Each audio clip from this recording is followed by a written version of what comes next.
Atchoum. Salut la team Sorin, j'espère que vous allez tous bien. On se retrouve aujourd'hui pour la préparation de la Game Week 399, donc celle à partir de demain, où on va détailler 6 équipes clés assez rapidement, mais surtout, j'avais envie aujourd'hui de vous faire part de 2 choses. La première, c'est un petit bilan sur ce qu'on a fait depuis 2 semaines, l'évolution tout simplement de la galerie et les différents résultats. Et puis on conclura aussi par une nouvelle orientation que j'ai envie de donner aux vidéos, pas rester seulement sur des formats préparation et débrief de Game Week qui peuvent se faire, je pense, plutôt sur Twitter, mais un nouveau contenu qui, j'espère en tout cas, vous plaira, et n'hésitez pas à me donner votre avis dessus si vous pensez la même chose que moi. On attaque tout de suite avec ce premier bilan. Au niveau du bilan, je vous montre mon tableau de suivi. Dans ce tableau de suivi, on s'aperçoit ici que l'évolution elle est plutôt positive, plus 0,056 depuis qu'on s'est lancé dans ce nouveau départ il y a 2 semaines. C'est un peu tronqué avec cette variation trading qui vient nous plomber tout simplement nos gains de 0,07, dû notamment pour une grosse part au palier, tout simplement parce que j'ai revendu ma grille, mais je l'ai tradé contre une carte que je n'ai pas encore vendue, qui est Endur, à plus 0,02. Donc si j'arrive à la vendre, celle-ci, on repassera bien sûr encore en positif en variation trading, donc ça c'est cool. J'ai pris bien sûr l'évolution, j'ai envie de dire brute, sans prendre en considération la variation des prix, la variation tout simplement de la flambée des prix aussi avec la reprise des championnats d'Europe. Donc si jamais on prend ça en compte, je fais, vous voyez, un petit suivi à date de la valo de ma galerie, tout simplement, sans bien sûr la trésor.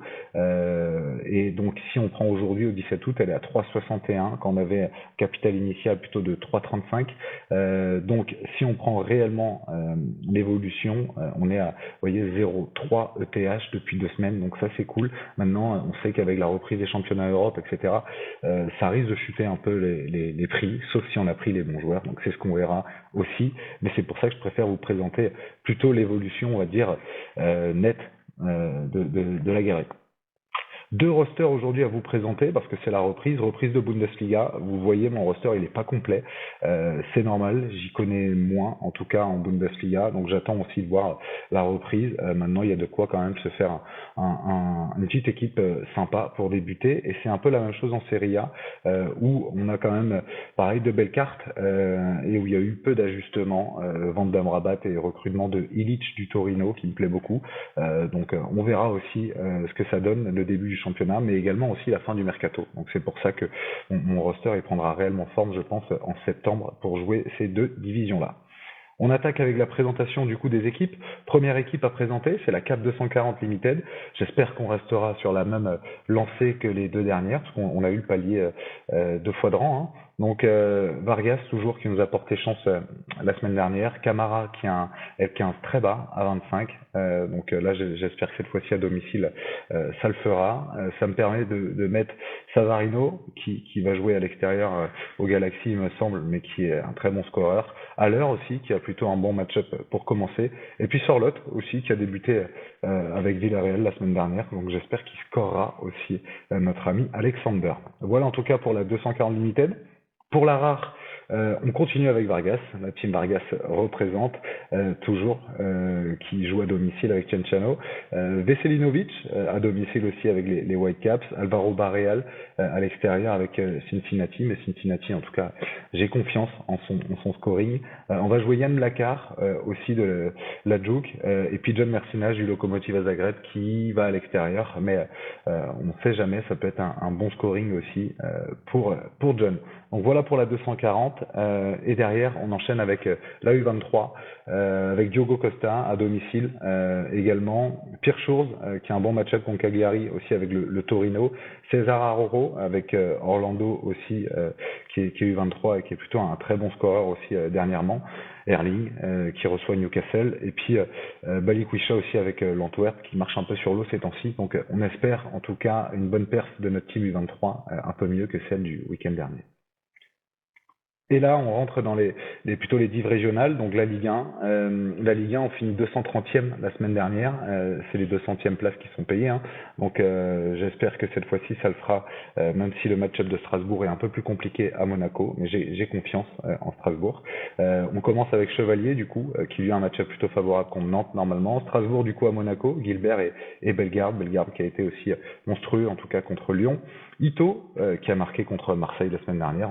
On espère qu'à domicile aussi, il nous fera plaisir. Et puis Amine Gouiri, que j'aime beaucoup, qui se déplace à Lens. Ça va être un super match alors à l'Eren, mais j'espère qu'Amine sera décisif en tout cas. Et puis le roster Serie A, je vous en ai parlé brièvement dans mon fichier de suivi, mais voici ce que ça donne avec Maignan, Bastoni. Alors je voulais mettre Schurz, mais j'ai plutôt mis Schurz dans la U23. J'avais pas d'autres gros défenseurs en U23. Et donc Ilic du Torino, Osimhen et Kvara du Napoli pour la doublette de devant, donc le semi-stack offensif. J'espère que ça va payer pour Naples. Et on finit par la Bundesliga, avec Kevin Trapp et William Pacho, donc là semi-stack défensif plutôt pour Francfort qui joue à domicile aussi. Chris Fouich recruté pour l'occasion aussi de Stuttgart, à l'heure du coup en common qu'on peut mettre cette fois-ci en pointe, parce qu'on l'a mis dans la 240 plutôt, et Simakan aussi, qui peut être un gros scoreur, qui devrait débuter normalement, même si match-up difficile à l'extérieur. Donc on verra. En tout cas, bon, c'est la première. Si on fait un score, c'est top, mais on verra pour la suite. Voilà en tout cas pour les équipes que je voulais vous présenter. Bien sûr, j'en ai, je crois, 14 autres à aligner. Donc celle-là, par contre, je les mettrai plutôt sur Twitter ou dans le débrief si elles percent. Je voulais surtout aussi vous faire un point avec vous dire que, en tout cas, les prépas de Game Week, les débriefs, moi, je prends du plaisir à les faire. Ça me permet, moi, de me structurer dans tous les cas et de bloquer du temps aussi pour le faire. Donc ça, c'est plutôt cool.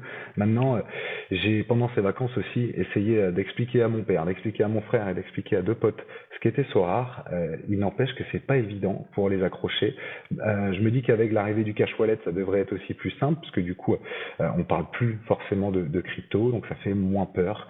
Mon père, en tout cas, était hyper intéressé. Je lui ai montré les trucs. Maintenant, quand il a fallu que je commence à lui expliquer par où commencer, ce qu'il devait faire avant, ensuite, qu'il pouvait jouer en common, en limited, en rare, en super rare, etc.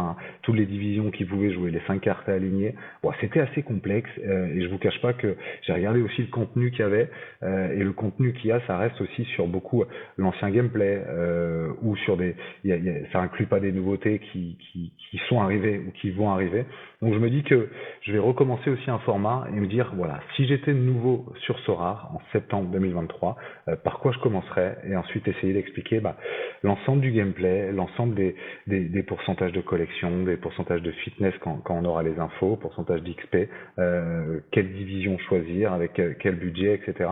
En tout cas, voilà, un thème qui est, et si j'étais nouveau sur Sorare. Donc moi, ça me permettra aussi de me remettre dans la nostalgie des débuts, et puis de, pourquoi pas aussi, éviter certaines erreurs qu'on peut être amené à faire avec le temps. Voilà. Donc je recentrerai aussi là-dessus, j'ai envie de dire, mes vidéos, mon contenu. N'hésitez pas à me dire, vous, ce que vous en pensez, si vous avez déjà aussi d'expliquer Sorare à vos potes, à vos proches, etc. Parce que moi, j'ai récolté déjà quasiment 11 vidéos que je dois faire avec des thèmes, mais je suis sûr que selon vos feedbacks, il y aura d'autres thèmes que je pourrais ajouter, et j'aimerais passer un peu de temps là-dessus pour aussi, j'ai envie de dire, essayer de rendre Sorare un peu plus mainstream, et ça me plairait bien en tout cas de mettre ma petite pierre à l'édifice, parce que je pense que d'autres vont le faire aussi. Je vous souhaite en tout cas une bonne prépa de Game Week. On se retrouve bien sûr sur Twitter au fur et à mesure de la Game Week. Si jamais il y a des bonnes ou des mauvaises nouvelles, il y en aura dans tous les cas. J'espère que vous avez bien préparé vos Game Week, que vous êtes confiants. N'hésitez pas à partager ça avec moi, ça me fait toujours plaisir, et je vous dis à très vite. Salut la team, ciao.